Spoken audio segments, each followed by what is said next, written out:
Know your numbers. I mean, know your industry, know your market, know your numbers, and network with people who have done it. Hmm. Get around as many people as you can that have done it. And you'll be amazed because I was amazed if you can just go out and ask people, said, "Hey, I'm getting into this. You got time to talk about it?" Most people are going to pay it forward, and you can learn a ton. So I use LinkedIn as a tool for sure, ton. I mean, I think that's how we got hooked up. Yep. I No, think, right? absolutely. Yep. Yeah. So it's a great tool. I mean, and don't kid yourself about your margins. Like, don't be like, well, I can do this, maybe this. It doesn't matter if it's here. No, man, make sure it's where you need it to be in order to be profitable.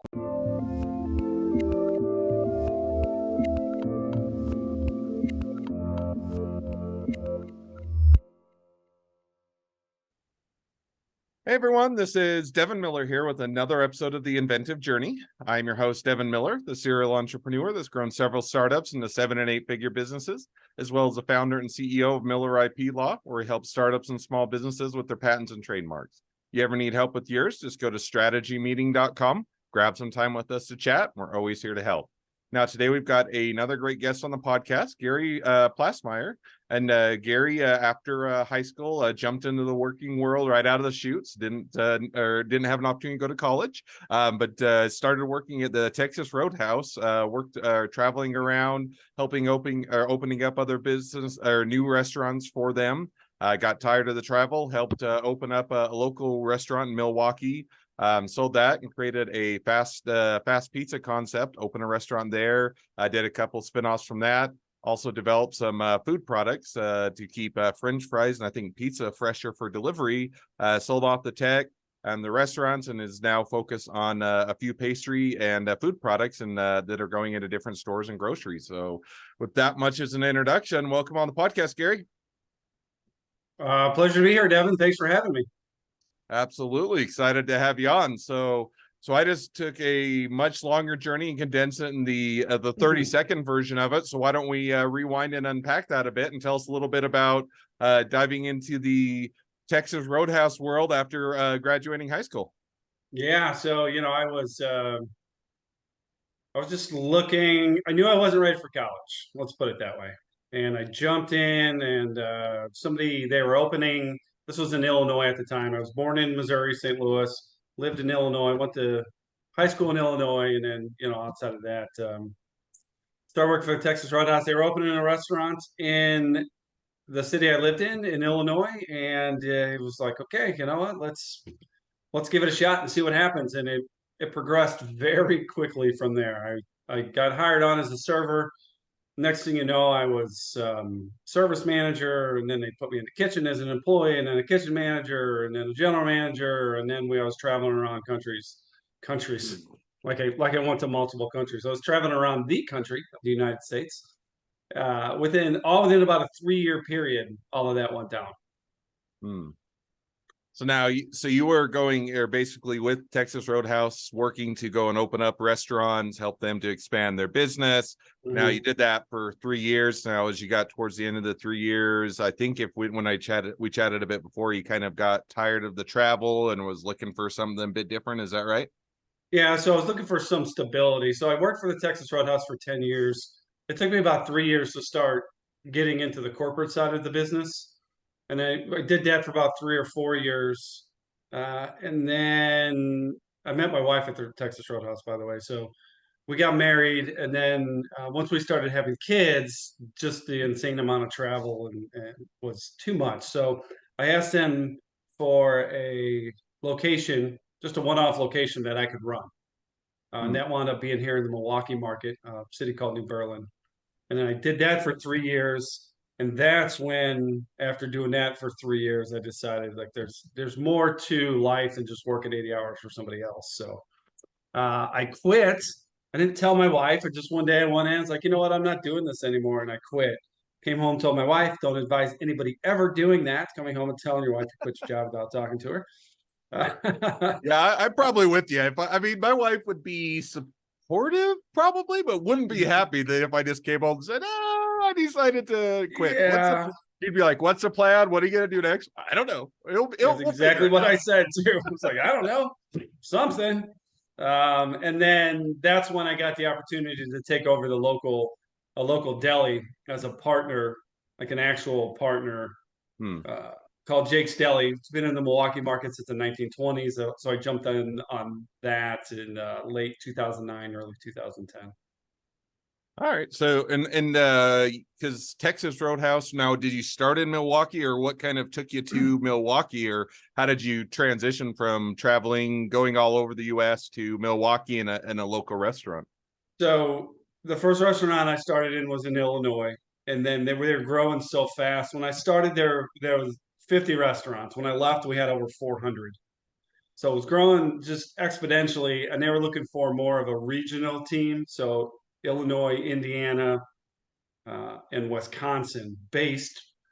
So started going north, Joliet, Rockford, wound up all the way up at Green Bay, Appleton, and then came back down. And when I finally said I don't want to keep traveling, there was a store in New Berlin that was just opening, which is 10 miles south of downtown Milwaukee.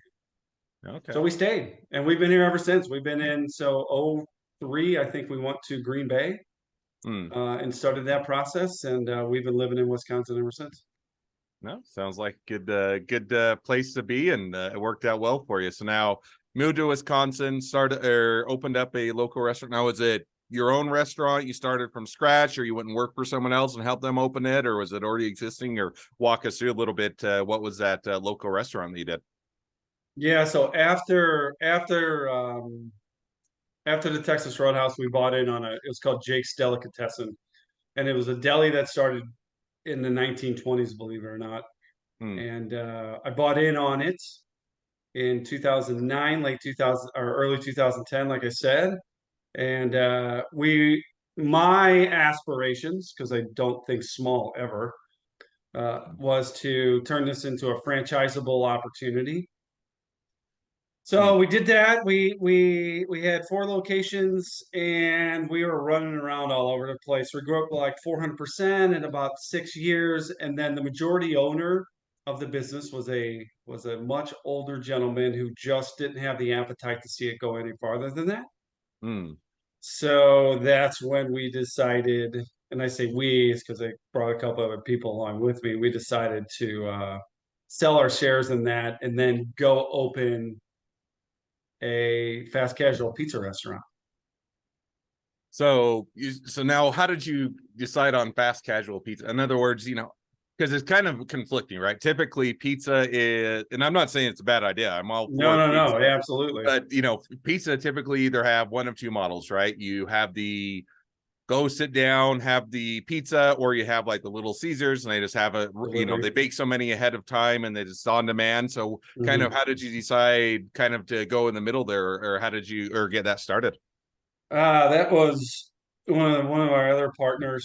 His wife went to Texas and saw a concept called Pi Five Pizza, and this is when the mods and there's a couple of Blaze, I think it was called Blaze. I don't know if you're familiar with any of those concepts. They were starting to gain traction, and we thought we would jump on the front end of that Hmm. fad, so to speak, and see what we could do with it. And that's what we did. It's called Nine Slice Pizza. And we had these brick conveyor ovens. We were able to cook pizzas in 2.5 minutes. And so that's what we did. We did it in a suburb of Milwaukee, and it was going well. And that's how the baked goods came out of it, though. I mean, we've realized we had a better opportunity scaling and commercializing baked goods because of opening the restaurant than we did having multiple units of the fast casual concept. We wanted 50 units. We designed it around 50 units, and we didn't get past one because we realized very quickly we had a better opportunity, which in hindsight, because of one of the first days, so we closed the restaurant about 2 weeks before the governor shut everything down for COVID. Hmm. So, I mean, restaurants took a pretty good beating So no, during that. makes sense. And so, that one is hard. I think that was one of the ones that got hit pretty hard with COVID shutdowns. Mhm. Especially if you're set up to be a dine in, or in other words, not just a pick up and take off, but a dine in or anything other than just a pure pickup type of a service gets hit Mhm. hard. So now you guys are kind of getting hit hard with that. With COVID, fast casual worked out well for a while, but you figured out maybe that wasn't the concept. But I think you also got into developing some delivery products with keeping French fries and pizza fresher longer for delivery. Is that right? Yeah, so it being I have a little OCD in me, so every time food goes out, we want it to be right, and that's what any restaurant operator should feel like. I would hope. And it was a thin crust style pizza, and we were doing delivery. When thin crust pizza is delivered, everybody knows it's just a different texture when you get it. Just the nature of the product. As much as Hmm. you want to try to keep it crispy, it's very hard to do. So I was getting frustrated, and I was doing some of the deliveries on my own because I wanted to get the consumer feedback. What are they seeing? Why are they seeing? How are they seeing? What can we do to improve? So I took it upon myself, and I was somewhat of a mad scientist in the back of the restaurant, just plugging in. I had little styrofoam boxes, and I had thermometers, and I had dehumidifiers, and I mean, people were looking at me like, "What is he doing?" I knew what I was doing. I think I knew what I was doing.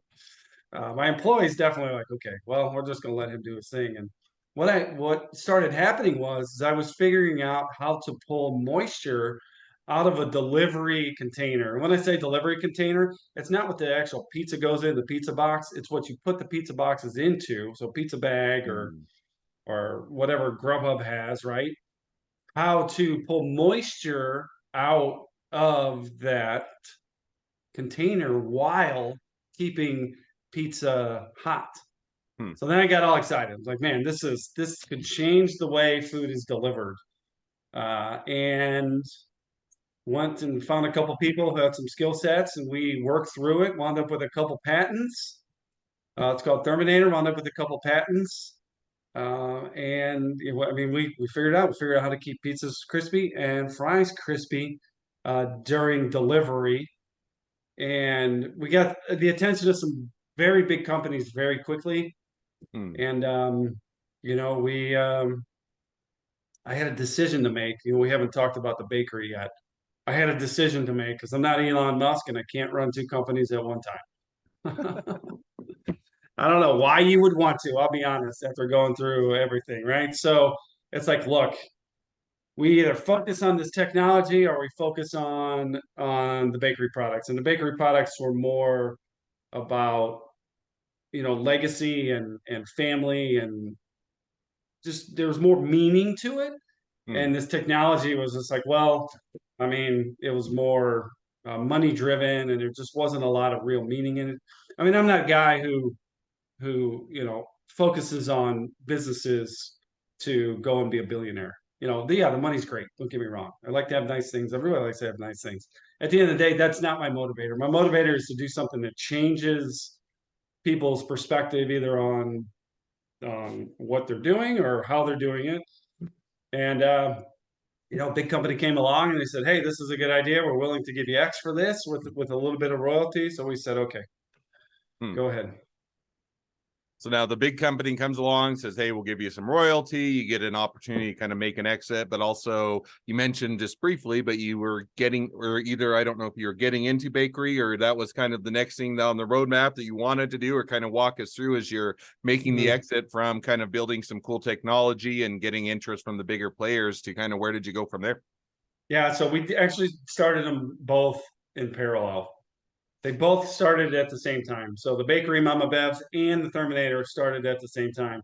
Hmm. I went to an entrepreneurial symposium here in Madison, uh, which is an hour west of Milwaukee, and I was pitching technology. Wound up with a cake lead. It was crazy. Our bakery lead. So we're like, well, we've got opportunities here. We got two very unique products at the same time. Let's get them both going and then see what happens, so we can figure out which one we need to go at or which one we want to go at. So the Hmm. bakery was going at the same time the tech was going. Once the tech got out of the way, we were able to focus more on the commercializing of the bakery item and items. It's turned into items now, and it's all centered around butter cake. The bakery is at least called Mama Bev's. We named it. So it's a 100-year-old recipe out of St. Louis, ooey gooey butter cake, or what people refer to it as. We branded it St. Louis style butter cake. Gives it a little bit of regionality. Consumers just relate to that a little bit better. Hmm. And I totally lost my train of thought, man. No, you're good. So you got into the bakery, you said, okay, we got the secret sauce, the old recipe. We're going to brand Yeah. it a bit better, made the exit from the previous company. So kind of what period of time or when did you get into the bakery or start doing that kind of as a full-time endeavor? Into 2020, it was more when it started becoming more of a full-time endeavor. So we flipped our restaurant into a small production facility, tried to figure that out. We realized very, very quickly that we're not manufacturers. It's one thing to run a restaurant; it's a completely different thing to manufacture food for the general public. Hmm. So we pivoted away from that, and then we're just focused on the business development, the sales, and the marketing of the butter cake product. We partnered with a company out of New York who does the production for us, and that opened up a bigger portfolio. They do crumb cakes and cinnamon rolls and pound cakes and cornbreads and cookies. So we packaged them all together, and that gives us a nice portfolio to go out into the market and sell. And with the butter cakes being so unique, we always get a second conversation with a buyer, which is cool. I mean, you don't see that very often, especially in the baking industry. I don't know if you ever go into a grocery store bakery and you're like, man, how many ways can they make a cupcake? How many ways can they make a donut? How much more stuff can they put in a loaf of bread? Hmm. 99% of people have no idea what butter cake is. So that's why we got a lot of traction with it very quickly. So now you do this end of 2000, or sorry, not 2000, 2020, Mhm. get into the bakery industry. So that's been, a couple of years at least. So kind of catch us up. How's it gone since then? Is it taken off like a rocket ship and money's raining from the skies and you're getting ready to retire? Has it been Mhm. still bumpy as you're figuring the market out and kind of or explaining what the product is and finding the position somewhere in between, or kind of walk us through a little bit as to how it's progressed over the last 2 years to where it's at today? Yeah, since butter cake was it's such a unique product, and very few consumers know what butter cake is. We shot out like a rocket, and then it flatlined, and then dipped a little bit. Uh, we made it dip because we were opening doors, and then the consumer wasn't relating to what butter cake is and why they need to be eating it. Mm, So to your point, we had to figure out what the market was, and we realized that it's an emerging market. There are companies that are dabbling with attempting to grow butter cake as part of their portfolio. So we did a bunch of focus groups. We took all the consumer feedback, all the customer feedback, and we lumped it into what we're currently doing now. And all that just happened. I mean, we're about 3 months out of, okay, we know what we have to do, how we have to do it, where we got to go, and how we need to get to the consumer. So we're going to, we have channels with grocery in private label. mm, Grocers, just a quick FYI here, they all want to get to 50% private label total sales in their stores by 2025. mm. So we got a nice opportunity with there. Gives us a nice revenue, foundational revenue to build off of, and then we're going to push the Mama Bev's brand to the experiential high-end gift giving e-commerce space. So you can get a lot more. You get more bang for your buck on our end, at least it's margin wise, Mm. doing that because the food and beverage CPG space is tough. If you go into a grocer as a brand and you want to be your own brand, I mean, they get you for these marketing expenses and distribution expenses. And I mean, you name it. By the time you start with a 60% gross margin, if you're doing a good job, you have 5% left over at the end of the day. Whereas you go in with a private label, then all of those extra fees go away and they just want to put their label on it, sell it. So you wind up tripling your margins. And then on e-commerce, people are way more willing to spend 20 bucks on a cake, whereas in grocery, they're looking at you like you're crazy if you try and get 8 bucks out of them. Interesting. So very interesting journey, man. Going from a restaurateur to trying to figure out the food and beverage consumer packaged goods space, it's like Sounds like it's It's been a tough. much different world. Yeah. So now one Yes. question I had, because so or where do you guys, maybe kind of, because you hit on it, you can go private label and it makes it so Hmm. you can get better margins. You can also go e-commerce and people are willing to pay a bit more, or it's probably to do with they're not looking at 20 different things saying this one's $8, this one's $20, what's the difference? And so you can kind of build a bit more of Hmm. a following and get more of a connection with them. So where do you guys kind of see things headed in the next 6 to 12 months as you continue to grow? Well, since we partnered with the company out in New York, Sprout Creek Bakery, we're going to figure out how to merge slash combine the two companies. It's going to make it north of a $10 million entity. Hmm. And then we see the e-commerce getting to, anywhere between $2 to $3 million over the next 4 years. We're already engaging with private label with the butter cake, and then the Sprout Creek Bakery SKU. So, I mean, our ultimate goal is to get acquired, Hmm. be done, get acquired. I mean, I 4 to 6 years we're looking at with this timetable that we have now.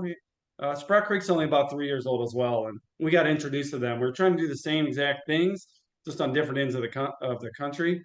Interesting. And they have manufacturing skill set, and we have sales and marketing skill set. So it's a very symbiotic relationship. And all Hmm. we want to go out and do is be successful. I mean, we've both been through some painful exits. We've both been through some not so painful exits. It's just about getting to the final exit, I guess you want to call it, so we can go out and just start enjoying our lives a little more instead of always running at the next mountain to conquer. Then you can retire to that island or private island. Now, I always say private island. Typically, if I when I retire, I want to go in the mountains and live at a cabin. So whichever way you Oh, want to go, it's nice. I think you, I'm more of a private island kind of guy.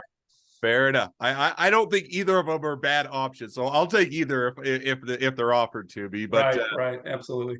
no, it sounds like a great direction that you guys are headed, and a lot of opportunity yet in front of you. So, well, now as we've kind of reached towards the present day of the journey, it's always a great time to transition to the two questions always asked at the end of each episode. So we're going to jump to those now. So Sure. the first question I'd like to ask is, along your journey, what was the worst business decision you ever made? And what'd you learn from it? Worst business decision I ever made was getting involved with family. Hmm. And I learned that nobody is immune to the emotions that come out of a business when you relate family to it. You might think it's good, you might think it's great. It just, it just, it doesn't work. And it was working for a long time and then it stopped working. And if I could go back and do that over, I definitely would. As far as more of a business aspect of things, it's making sure that you have enough margin built into whatever vertical or whatever category or industry you're trying to get into. Man, know your numbers inside and out, and be about 80% of the way there. You don't need to be 100% of the way there because you're going to learn along the way. If you wait till you're 100% of the way there, you'll never launch. No, and even if you even I don't even know how you get 100, because I've done businesses for a while and I still don't know that I feel like I'm 100% there, even for businesses Oh, that are well established. So, but I think that yeah. if you can get a good portion of the way there, you can get it reasonably solidified and have that plan and have that all in place. Then it's a Mhm. good time to jump in. So I think that's and I reflect back to working with family, and I think that there's a trade off there, right? So in the one sense, working with family, you know who you're working with, you have a relationship of trust, or at least you do in the beginning. And yeah, and you can know you've had a relationship for a long time, their strengths, their weaknesses. But by Mhm. the same token, it's different when you are going home after work and you see the same people, or you see them on the weekends, or you see them at family events, and it just changes that dynamic. So I think that there's kind of that trade-off, and sometimes it works out well, and a lot of times you learn the hard way that it's better just to stay family and keep family and business separate. So I think that definitely makes sense. Yeah, and even if if you're getting into the fundraising spot, even if you do a friends and family round, Mm. just be careful, especially if you get a a well-off uncle who wants to dump a bunch of money in. they may think like, yeah, don't worry about it. It's all good. I've seen it more often than not come back where these people just, lose their minds when it goes south. And, most businesses don't wind up making it. So, That's you true. know, Yep, I'm right there with you. So it's a good, easy mistake to make, but a great one to learn from. yeah, Second absolutely. question. Second question now that I like to ask is, so now if you're talking to somebody that's just getting into a startup or a small business, what would Mhm. be the one piece of advice you'd give them? Know your numbers. I mean, know your industry, know your market, know your numbers, and network with people who have done it. Hmm. Get around as many people as you can that have done it. And you'll be amazed because I was amazed if you can just go out and ask people, said, "Hey, I'm getting into this. You got time to talk about it?" Most people are going to pay it forward and you can learn a ton. So, I use LinkedIn as a tool for sure. Ton. I mean, I think that's how we got hooked up. Yep. I No, think, right? absolutely. Yeah, Yep. yeah, yeah. So it's a great tool. I mean, and don't kid yourself about your margins. Like, don't be like, well, I can do this, maybe this. It doesn't matter if it's here. No, man, make sure it's where you need it to be in order to be profitable at the end of the day. And if it's not, then you got to figure out how to get it there. Not, well, I'm going to lower it. How do I get it there? What do I got to tweak, change before I can actually launch and really make some money with this thing? Because I mean, business, you need energy, you need excitement. It's all about the numbers at the end of the day, though. No, I'm right there with it. And, I think it's one where, the other one that I always hear that kind of goes along with that is, well, we'll make it up in bulk. Yeah, we have terrible Oh, margins. We only make 3%, but when we hit that $50 million mark, we'll be great. And I right. think that, setting it up that the only way you're ever going to be profitable is if you're a ginormous, huge business that does so much money that that it's unfathomable, probably isn't the best plan to start out with. And I get where you get there, but I think that to your point, knowing your numbers, knowing where you need to be and how you're going to get there sets you up for a lot or a higher likelihood of success. So I think that's a great takeaway. Yeah, and especially if you're going to be in the fundraising world too. Right now, if it's something you want to do for your business, it's totally up to you. Obviously, at the same time, the more buttoned up you are on the financial end of this and showing profitability sooner rather than later, it's going to help. It's the one of the hardest times to raise funds ever. So all they Hmm. want to see is how they're going to make money, and if you're making money right away. Yep. No, I think that's a great takeaway, great piece of advice. So, well, now as we do wrap up, if people want to reach out to you, they want to be a customer, they want to be a client, they want to be an employee, they want to be an investor, they want to be your next best friend, any or all of the above, what's the best way to reach out to you, contact you, find out more? Yeah, go to LinkedIn. I mean, I spend a ton of time on LinkedIn, so look up Gary Plassmeyer. There's probably not a lot of Gary Plassmeyers on LinkedIn. Awesome. And I mean, our everything else is changing. So go to LinkedIn, find me there. The website, all that stuff's changing. It's the best place to find me. Awesome. Well, I definitely encourage people to reach out, support a great business. If nothing else, make a new best friend. So, with that, thank you again for coming on the podcast. It's been fun. It's been a pleasure. Now, for all of you, the listeners that are out there, if you have your own journey to share and you'd like to be a guest on the podcast, we'd love to have you. So just go to inventiveguest.com, apply to be on the show. A couple more things as listeners, make sure to click share, subscribe, leave us a review. Helps us to reach even more startups and small businesses to help them along their journey to success. And on that note, if you ever need help with your help along your journey with patents, trademarks, or anything else with a startup or a small business, just go to strategymeeting.com, grab some time with us to chat. We're always here to help. Thank you again, Gary, for coming on the podcast, and wish the next leg of your journey even better than the last. Appreciate it, Devin. Enjoy your weekend. And yes, I will. It's going to be awesome.